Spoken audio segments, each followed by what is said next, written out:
What is up, people of YouTube? It is I, the Marvel17, or you can call me Vinny, and today we are taking a look at the Marvel Legends ToyBiz BlackHeart. This figure is actually pretty good.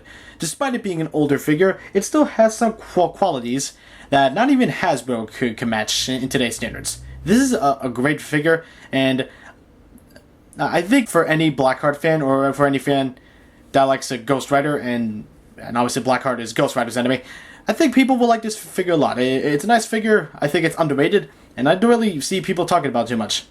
But anyway, let's not waste any more time and take a look at the figure. Sculpt the paint apps on this guy, fantastic. One of the best BlackHeart figures to date. The sculpt is near flawless on this guy, with bumps that represent the look of the character fairly well, and the paint apps take the cake with purple and blue shading. This figure is awesome with that regard. Cannot get enough of the looks with this guy. Look at that face, where it is awesome. One of the best looking BlackHearts I've seen. Obviously the character does not have a nose or mouth, so it stays true to that. And he has dreadlocks all over the back of his head, which is how it's supposed to be. Those dreadlocks will look nice from all angles, and is just not bad to look at. And the blood red eyes make him pop on the shelf. The blood red, I think, is a nice touch, because it kind of fits for the character, because after all, BlackHeart is a demon. Here you have a look at the body, where as you can see, the body, and pretty much anywhere else, has a rocky texture to it.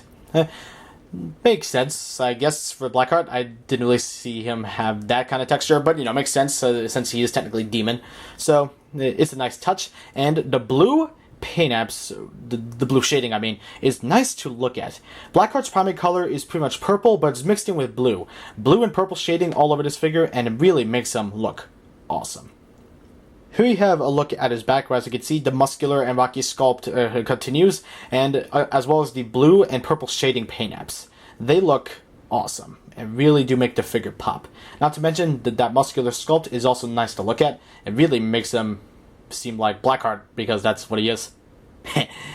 I'm not good. Look at the arms, where the rocky and muscular sculpt again continues, and as you can see, again, looks nice. I do have one complaint, and that's the shoulder piece. It does not exactly have, it barely has purple to it, and that kind of makes it stand out from the arm, because it just looks like an eyesore, because it just doesn't look that, you know, purpley. It's kind of odd. It looks more black than anything. I mean, I know that this is BlackHeart, but be consistent with colors is what I'm trying to say. Moving down, where it continues until we get to the hands. Here we have a nice look at the hands, where they are pretty much humanoid, except for one thing. They have 4 fingers instead of 5, so not all human.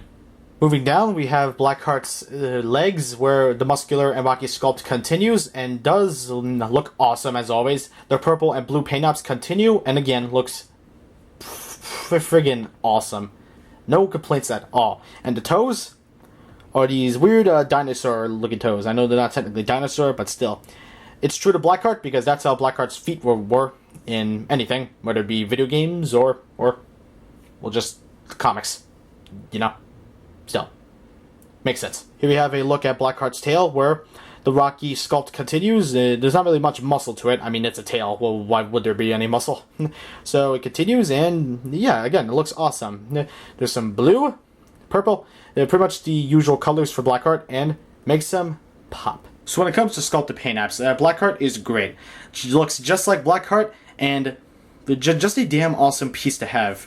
This is an older figure, and kicks ass in almost every way. Moving on with the articulation, BlackHeart is pretty poseable. This is an older figure again, but still has enough range of movement to give you the poses that you desire for good old BlackHeart right here. So, let's do it. First, his head, the head. It's on a ball joint. Can look down pretty far. Cannot look up that much, unfortunately. He's stuck looking straight. Oh well. Can look side. Decent enough. He has an ab crunch. Does not move forward that much. And does not move back that much either. So, that's kind of disappointing. So the ab crunch is kind of almost useless. Waist has a swivel. Basic swivel. So it works. Arms have a hinge. They can also swivel. Do be warned, it does snap. And I say do be warned because I cannot tell if that means it's going to break or not. Biceps have a swivel. Double jointed elbows. You get more than the 90 degrees, so that's good. Wrist swivel. Hands have a hinge. And as well as fingers. So you can have BlackHeart do a fist kind of. It was an older figure, so obviously it's not going to look completely like a fist, so what have you. It's okay. Legs. Legs can move out about that far. He can do the splits. Again, Hasbro, you are pathetic. Legs can move out about that far forward. That's pretty good. Can move out that far back. Again, pretty good.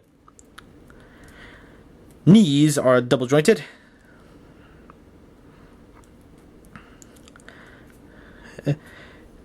Feet right here. This part here has both a hinge. Actually has two hinges. So one that can have them have an ankle rocker, and one that makes them move forward to back. Now keep them all the way back, so it makes them easier for him to stand. Because unlike most figures, he does not have the articulation to stand up by himself, and thus you're gonna have a lot of balancing issues, mostly from the tail, and also because you need to have him standing on his toes most of the time, because that's what BlackHeart does. Not a huge deal.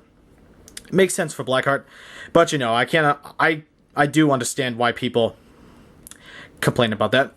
Finally, the tail, and this is where the articulation sort of goes to rock bottom.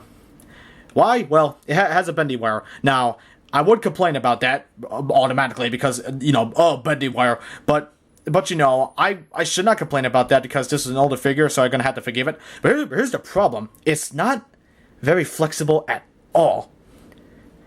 It always bends back into its shape. That's not good. That's not good. Meaning you're gonna have some bad balancing issues because he could barely have his tail go down, so you can't have his tail like dragging on the ground. No, let's say if you force it, but even then you'll just make him look. Yeah, that'll happen. So that kind of sucks. So unfortunately, that tail does put him in a position where he's not really too poseable due to being back heavy and due to balancing issues. But if you do pose him in reasonable poses, it does work. And if you bend the tail a certain way, again, it does work. Like this pose right here. I know it's not a very good pose, but you know, just an example that he doesn't have too much balancing issues, and you can have him be balanced when you want him to be balanced. Just saying.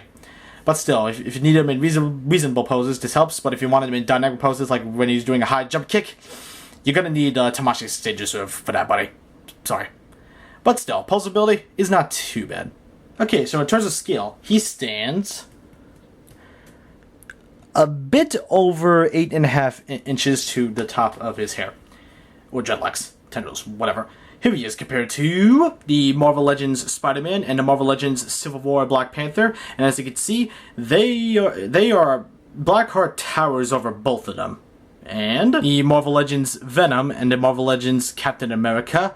And finally, in comparison, everyone wants to see the Marvel Legends Ghost Rider. This is the ToyBiz Ghost Rider, but it's the Hasbro Ghost Rider. That's all I have, and it's close enough. As you can see, they scale pretty nicely together. BlackHeart is supposed to be way taller than some of the other Marvel heroes, so he is a decently sized figure, and is a lot of fun to play with other figures. BlackHeart is one of those few Marvel Legends that comes with no accessories. No reason to complain, really. BlackHeart doesn't really need any accessories. I mean, maybe a beam effect, but you know, that doesn't really count.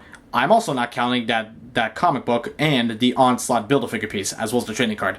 Those I don't really count as accessories. The Build-A-Figures, maybe, but I don't know. But nonetheless, I don't think BlackHeart really needs accessories. You're getting the most bang for your buck for the figure itself anyway. It's a nice one. So, what is the final verdict on the Marvel Legends BlackHeart? Sculpt is awesome. Paint job's awesome. Articulation, you're fairly limited because of that tail, but you know, in terms of reasonable poses, this figure is definitely posable. And size comparison, a decently tall figure makes sense for him, nicely scaled, and excessive. Oh wait, never mind. Anyway, with that being said, I do recommend this BlackHeart figure. It's not that rare and it's not that expensive. It's in the affordable $20 to $30 price range. I think for either price, it's worth it, and I definitely love this figure, and I've always had a soft spot for BlackHeart because he's one of my favorite supervillains, and you know, I was introduced to him from the video game Marvel Superheroes. I'll say that again. But you know, I love BlackHeart, and if you love BlackHeart too, yes, definitely pick this figure up. If you love supervillains or Marvel figures, or love the Ghost Rider series, then yeah, pick this figure up too. Anyway, with that being said, I am the Mario Bros. 17, and I am out. Make sure to hit the like button, subscribe, and comment. I'll see you all in my next video. Peace out.